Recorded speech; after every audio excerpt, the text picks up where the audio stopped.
Allahu Allahu Allahu Allah. Yang dibutuhkan dari Anda sebagai seorang muslimah, ini kebutuhan dasar, mencetak kader-kader ulama di rumah Anda. Itu yang dibutuhkan. Buat anak-anak Anda hafal Al-Quran, belum menikah, cari orang saleh. Gitu. Saya bukan membatasi ya. Dalam Islam boleh seorang muslim dan muslimah berprestasi dalam pendidikan, nggak ada larangan masalah itu. Gitu.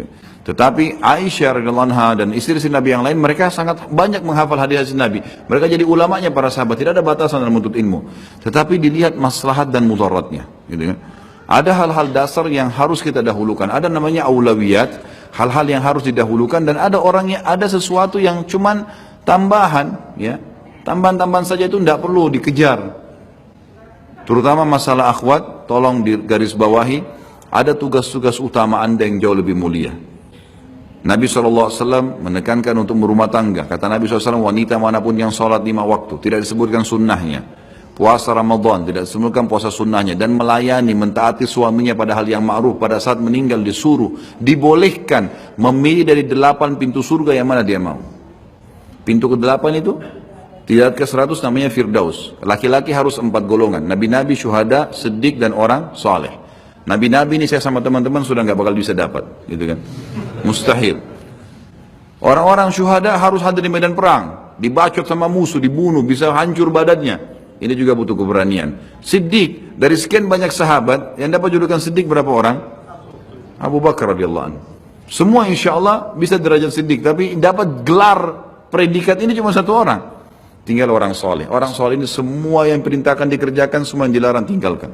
Ini masih terbuka peluang ini, gitu kan? Tapi wanita subhanallah berumah tangga, jaga sholat 5 waktu gak disebutin sunnah, puasa Ramadan gak disebutkan puasa sunnahnya, dan melayani suaminya. Ini berarti target utama. Meninggal boleh pilih dari 8 pintu yang mana dia mau masuk.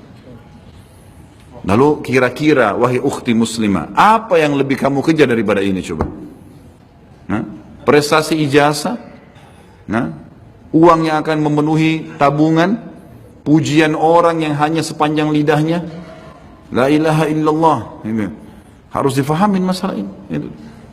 Jadi ini target, ada target-target. Ini aulawiyat namanya, sesuatu yang baik. Berapa banyak ulama yang lahir di tangan seorang ibu yang solehah.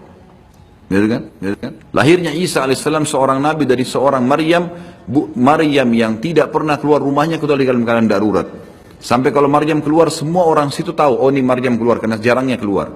Dan saking tidak pernah keluar, hafal Taurat, baca selalu, sampai di mihrabnya datang makanan dari langit. Memang seperti itu, gitu kan? Kalau keluar malah terjadi banyak fitnah, banyak ini, banyak itu, maka harus pikir mana aulawiyat. Jangan pernah anggap remeh itu ngurus rumah, ngurus suami, ngurus anak, berarti itu hal yang kecil. Oh tidak dipuji di masyarakat, tidak usah pusing dengan perkataan manusia. Yang penting Tuhanmu. Bagaimana Allah subhanahu wa ta'ala, itu yang penting. Dan pada saat meninggal tidak ada lagi, teman-teman itu akan ikut. Sekali lagi sebagai penutup, pujian orang dan cacian orang sepanjang lidahnya, jangan terpengaruh. Kamu hebat ya, kamu cantik ya, kamu kaya ya, kamu pintar ya, kamu ini. Mau diapain setelah itu? Apa yang didapat itu? Nggak ada.